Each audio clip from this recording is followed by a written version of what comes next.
Artemis 2 se enfrenta a un peligro y durante un periodo crítico de 4 minutos no se podrá prestar asistencia una vez que Orión entre en la atmósfera. A una velocidad de 40.000 km por hora, el aire circundante se ionizará, creando una capa de plasma tan densa que todas las transmisiones de radio quedarán obstruidas. La tripulación observará las ventanas brillando con un blanco intenso, experimentará fuerzas G crecientes y escuchará la atmósfera desgarrándose alrededor de su nave. Simultáneamente en Houston, todas las pantallas del control de misión se apagarán, indicando una pérdida total de señal. Si el escudo térmico funciona como se espera, la comunicación se restablecerá. Si falla, el silencio persistirá indefinidamente. Para Reed Wiseman, Victor Glover, Christina Koch y Jeremy Hansen, quienes se lanzaron desde el Centro Espacial Kennedy el 1 de abril de 2026, a bordo del cohete más potente que la NASA haya construido jamás, representan a los primeros humanos en abandonar la órbita terrestre desde el Apolo 17 en diciembre de 1972, incluyendo a la primera mujer en aventurarse más allá de la órbita terrestre baja, el primer hombre negro y el primer canadiense. Su nave espacial los transportará más de 406.000 kilómetros de la Tierra y aproximadamente 7.600 kilómetros más allá de la cara oculta de la Luna, una distancia mayor de la que cualquier humano haya recorrido jamás. Cada metro de esa distancia sin precedentes debe ser tenido en cuenta por completo durante la fase de reentrada. Llegar a la Luna es un desafío de ingeniería de propulsión. Regresar a casa es fundamentalmente una cuestión de supervivencia. El aspecto de esta misión que quita el sueño a los ingenieros no es el lanzamiento, que transcurrió con una suavidad casi sospechosa, ni tampoco la quema de inyección translunar,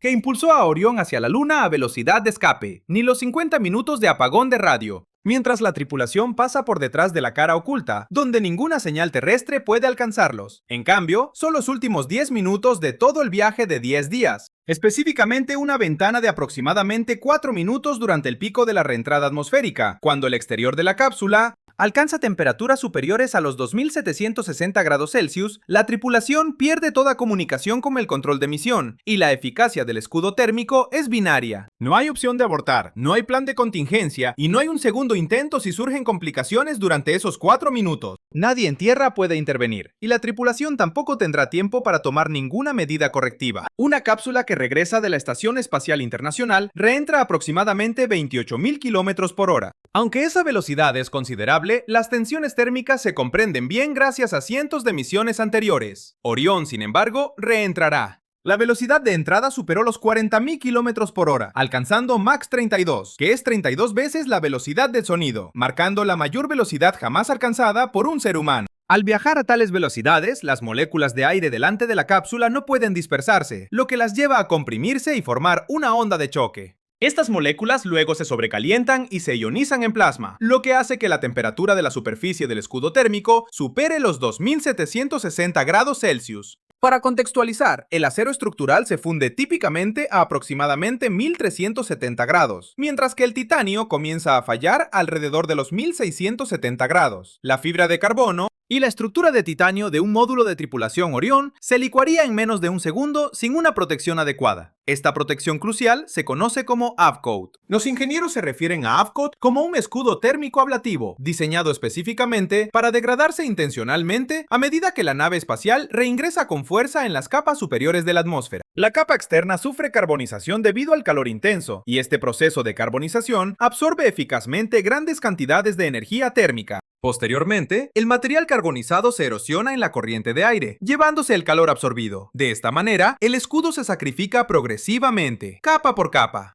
Este mecanismo asegura que la estructura subyacente permanezca lo suficientemente fría como para soportar. La NASA empleó AVCOAT en cada módulo de comando Apolo. Estos módulos regresaron con éxito a los astronautas de las misiones lunares entre 1968 y 1972, funcionando sin un solo fallo en cada ocasión. En consecuencia, cuando Orión requirió un escudo térmico lo suficientemente robusto para manejar las velocidades de retorno lunar, recurrieron a su experiencia establecida. Su confianza podría haber sido mal depositada. Los escudos térmicos iniciales del Apolo se construyeron como una unidad singular e integrada, una estructura de panal que comprende aproximadamente 320.000 diminutas celdas hexagonales, con cada celda meticulosamente rellenada a mano utilizando material AVCOAT. Esta fue una tarea ardua que consumió varios meses. Para Orión, Lockheed Martin simplificó el procedimiento. En lugar de rellenar cientos de miles de celdas separadas, produjeron alrededor de 186 bloques de AVCOAT premecanizados, cada uno específicamente moldeado para ocupar una ubicación particular. en el exterior de fibra de carbono de 5 metros de ancho del escudo térmico. Estos bloques se fijan luego en su posición, muy parecido a las piezas de un rompecabezas. Este enfoque resultó en un ahorro significativo de tiempo. Sin embargo, si mantuvo un nivel equivalente de rendimiento térmico, siguió siendo una pregunta sin respuesta. Esta incertidumbre persistió hasta el vuelo del escudo. De hecho, en noviembre de 2022, finalmente surcó los cielos. Artemis 1 envió una nave espacial Orión sin tripulación en una expedición de 25 días orbitando la Luna y regresando, lo cual fue, según casi todas las cuentas, un éxito rotundo. Las celebraciones continuaron, hasta que los ingenieros recuperaron con éxito la cápsula en el Centro Espacial Kennedy. Al retirar el escudo térmico para su examen, más de 100 áreas revelaron daños imprevistos, con porciones significativas de AFCOAT carbonizado fracturadas. Estos se habían desprendido en pedazos irregulares, contrariamente a la ablación uniforme y controlada anticipada por décadas de pruebas en tierra. En cambio, hubo una pérdida de material irregular e impredecible, que en ciertas regiones había dejado al descubierto las capas subyacentes. Estas capas nunca estuvieron destinadas a enfrentar directamente las temperaturas de reentrada. Este patrón se correspondía con una característica muy específica. Esta característica se refería a cómo regresó Orión. Artemis 1 empleó una maniobra conocida como reentrada por rebote, en lugar de sumergirse directamente en la atmósfera. Inicialmente la cápsula descendió para reducir su velocidad mediante la resistencia aerodinámica, utilizando posteriormente su sustentación aerodinámica. Esto le permitió rebotar por encima de la atmósfera, de forma muy parecida a una piedra plana rebotando en una superficie de agua, tras un breve planeo en condiciones de casi vacío. Luego descendió de nuevo para su aproximación final. El beneficio de este método es una mayor precisión, extendiendo el alcance. Esto permite que la cápsula viaje durante su descenso, proporcionando a los planificadores de la misión una mayor adaptabilidad al seleccionar un lugar de amerizaje. Las misiones Apolo nunca incorporaron esto. La reentrada por rebote estaba destinada a ser una mejora contemporánea. Dentro del AFCOAT, el resultado fue desastroso.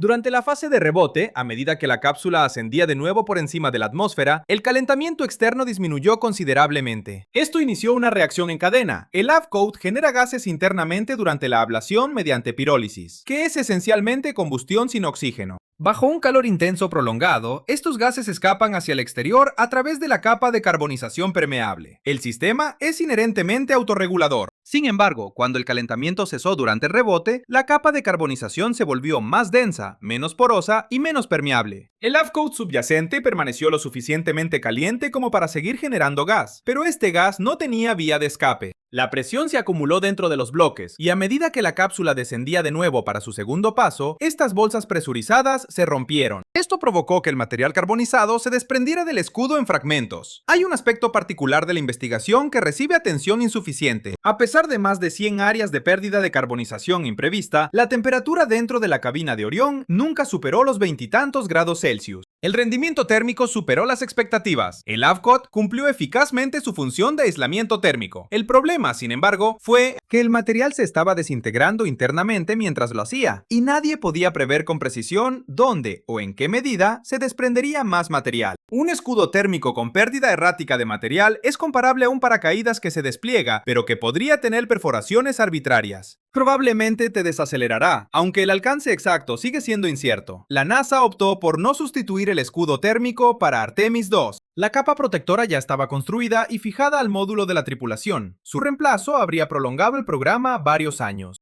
el cual ya había sido pospuesto de 2024 a 2025 y luego a 2026. Debido a una serie de contratiempos técnicos, incluyendo condiciones climáticas adversas y fugas de hidrógeno durante las pruebas. Jared Isaacman, el administrador de la NASA, quien viajó personalmente a órbita en una SpaceX Dragon durante la misión Polaris Dawn, y comprende los peligros de los viajes espaciales. Desde dentro de un traje presurizado, en lugar de desde una oficina, examinó la información y aprobó la estrategia de vuelo existente. En lugar de reconstruir, la NASA modificó la trayectoria de vuelo. La maniobra de reentrada con rebote ha sido completamente eliminada. Orión ejecutará un descenso más pronunciado y directo, impactando la atmósfera con mayor fuerza, pero por un periodo reducido, sin ninguna parada intermedia. Esto evita cualquier caso en el que los gases confinados puedan acumularse y romper internamente la capa protectora. El compromiso es sustancial. Esto implica mayores fuerzas G, mayores tensiones estructurales, temperaturas máximas más extremas y un área de aterrizaje menos adaptable. La NASA evaluó muestras de AFCOD bajo las condiciones del perfil revisado en las instalaciones renovadas de ARC-JET ubicadas en el Centro de Investigación Ames. Simularon situaciones en las que el escudo térmico desprendió considerablemente más material que en Artemis 1, y en cada simulación se mantuvo la integridad estructural del compartimento de la tripulación. La evaluación interna de la organización para el riesgo total de la misión oscila entre 1 de cada 2 y 1 de cada 50, considerando el resultado más favorable. Esto equivale a aproximadamente un 2% de probabilidad de fatalidad de la tripulación. En el extremo opuesto, es una probabilidad de 50-50. El límite oficial de la NASA de riesgo aceptable para las misiones Artemis se sitúa en 1 de cada 30. Rick Heffling se desempeña como director principal de vuelo de entrada. Su objetivo principal para esta empresa es asegurar la supervivencia de la tripulación durante la reentrada. Él dirige el equipo en Houston, que monitorea cada aspecto del descenso en tiempo real. Sin embargo, durante el periodo más crucial, no podrá realizar ninguna de estas tareas. Esta pérdida de comunicación ha afectado a las misiones espaciales tripuladas desde el programa Mercury a principios de la década de 1960. A velocidades superiores a Mach 5, la vaina de plasma absorbe y refleja las señales de radio en casi todos los rangos de frecuencia viables. Ninguna señal penetra y ninguna señal escapa. Durante el periodo de máximo estrés térmico, que durará aproximadamente 4 minutos, Rick Heffling y todos los controladores de vuelo en Houston permanecerán en sus estaciones de control. Mirarán pantallas en blanco y simplemente esperarán, encerrados dentro de un módulo sellado durante ese intervalo de 4 minutos. Con temperaturas que llevarán al límite sus límites estructurales, la única tarea de la tripulación será depositar su fe en la ingeniería. También esperarán la disipación de la vaina de plasma. Durante abril de 1970, la tripulación del Apolo 13 realizó la reentrada tras la incapacitación de su módulo de servicio. Esto se debió a la detonación de un tanque de oxígeno. Se desconocía si el sistema de protección térmica del módulo de comando había sido comprometido por la explosión. El apagón de comunicaciones previsto era de 3 minutos, pero se extendió más allá de 4, luego 5, luego 6 minutos. Jan Kranz y su equipo permanecieron en completo silencio. Observaron un reloj y una pantalla vacía. Cuando la voz de Jack Swigert finalmente atravesó la estática, escuchada por Charlie Duke, la sala estalló. 3 décadas y 3 años después de esto, el transbordador espacial Columbia se desintegró durante su reentrada atmosférica el 1 de febrero de 2003. Esto ocurrió debido a que un fragmento de aislamiento de espuma impactó las baldosas del sistema de protección térmica situadas en el borde delantero del ala. Esto sucedió durante el despegue y pasó desapercibido. La tripulación nunca fue alertada, y el control de la misión permaneció sin saberlo. Permanecieron sin saberlo hasta que los datos de telemetría dejaron de transmitirse y nunca se restauraron. Un mal funcionamiento del sistema de protección térmica durante la reentrada representa un peligro muy real. Ha cobrado la vida de 7 individuos. La reentrada posee una característica única, inigualable por cualquier otra etapa del viaje espacial. El despegue es un evento intenso. Sin embargo, significa un comienzo, lleno de propulsión, sonido y la pura fuerza de la partida. El viaje entre la Tierra y la Luna es tranquilo. Weissman informó a los periodistas durante una transmisión en vivo que observó el planeta entero. Lo vio de un polo al otro, con el sol descendiendo más allá de su horizonte. Su vacilación a mitad de la frase indicaba que la experiencia había superado su capacidad para articularla. La reentrada, sin embargo, es una prueba crítica. El ángulo de aproximación debe ser precisamente correcto. Si es demasiado superficial, el módulo rebotará en la atmósfera. Luego desaparecerá en el vacío del espacio permanentemente. Si es demasiado pronunciado, las fuerzas gravitacionales o las cargas térmicas superarán los límites de tolerancia tanto de la nave como de sus ocupantes. El escudo térmico debe resistir. Los paracaídas de frenado y principal deben desplegarse secuencialmente. Y el compartimento de la tripulación debe permanecer herméticamente sellado. Todos los eventos se desarrollan en cuestión de minutos, no horas, mientras desciende a velocidades lo suficientemente altas como para encender el aire circundante. El escudo térmico de Orión mide 5 metros de diámetro, lo que lo convierte en el escudo ablativo más grande jamás construido para un vehículo espacial tripulado, compuesto por 186 segmentos de AFCODE. Varían en grosor de aproximadamente 2.5 a 7.5 centímetros. Esa es la capa protectora, solo unos pocos centímetros, compuesto de una sustancia diseñada para ablacionar a una velocidad meticulosamente regulada, separando a 4 individuos. De plasma, capaz de vaporizar cualquier metal expuesto antes de que la mente de una persona pudiera siquiera procesar el evento. Tras el calentamiento más intenso, asumiendo que el escudo permanezca intacto, Orión continuará su rápido descenso a una altitud aproximada de 7.600 metros, donde se desplegarán 2 paracaídas de frenado para estabilizar la nave. y reducir su velocidad a unos 480 km por hora. Posteriormente, 3 paracaídas piloto desplegarán 3 enormes paracaídas principales, disminuyendo la velocidad de descenso a aproximadamente 27 km por hora. El lugar de amerizaje previsto es en el Océano Pacífico, cerca de la costa de San Diego, donde se posicionará un buque de transporte anfibio de la Marina de los Estados Unidos. Si tiene éxito, Artemis II habrá validado un aspecto crítico del que depende todo el futuro de la exploración lunar estadounidense. No se trata solo de la capacidad de Orión para viajar a la Luna y regresar. Artemis I ya lo demostró. Lo que Artemis II debe probar es que Orión puede transportar de forma segura a humanos de regreso desde el espacio profundo, y que su escudo térmico puede proteger a una tripulación a través de las condiciones térmicas más severas, jamás encontradas por ninguna nave espacial tripulada, y además que la trayectoria de reentrada revisada ha resuelto el problema de la presión del gas. Artemis III, la misión designada para colocar astronautas en la superficie de la Luna, no puede proceder hasta que Artemis II confirme que el viaje de regreso a la Tierra es viable.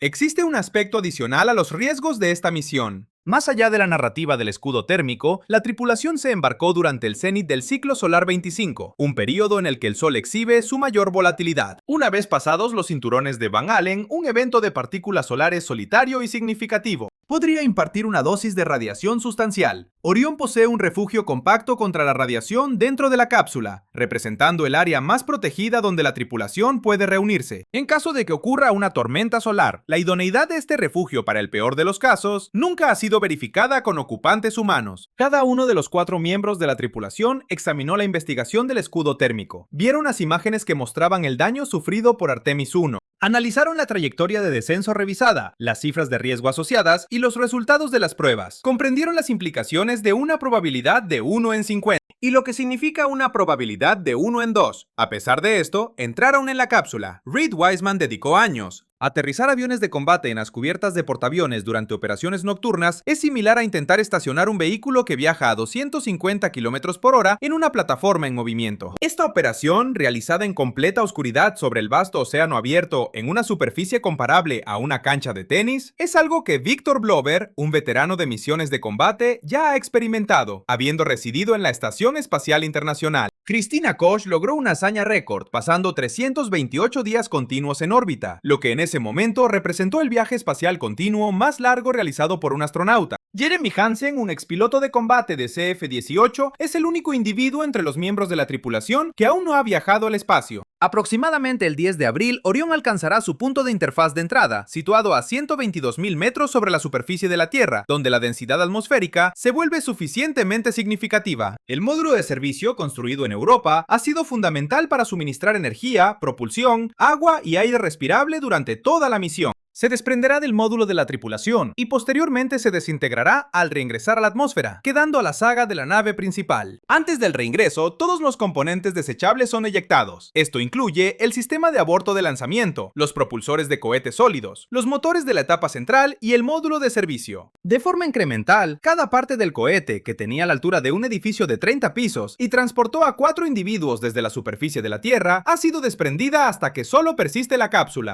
Aproximadamente del tamaño de un subsustancial, la cápsula Orión descenderá de forma autónoma, comenzando a girar. Esta rotación continúa hasta que su escudo térmico se orienta hacia la dirección de su trayectoria. La computadora de guía tomará entonces el control, ejecutando pequeños ajustes en el ángulo de ataque de la cápsula, empleando pequeños propulsores de control de reacción para afinar su trayectoria hacia el área de amerizaje designada en menos de 90 segundos. La temperatura superará los 2000 grados Celsius y el plasma envolverá la cápsula firmemente, como un puño cerrado, exactamente como se anticipó. Durante 4 minutos la comunicación por radio cesará, dejando a la tripulación de Artemis II dependiendo únicamente de las leyes de la física. Sin ningún apoyo terrestre o conexión de telemetría, Rick Heffling y su equipo en Houston observarán pantallas completamente en blanco. Contarán meticulosamente los segundos. Aunque han recibido un entrenamiento exhaustivo para este periodo de silencio y las simulaciones difieren de la realidad, son conscientes de que todos los presentes en esa sala de control entienden que cuando se restablezca la comunicación, cuando la primera pieza de voz o datos penetre con éxito al plasma en disipación, cada individuo dentro del control de misión determinará la resolución a la única pregunta que ha tenido una importancia primordial desde el inicio de esta misión.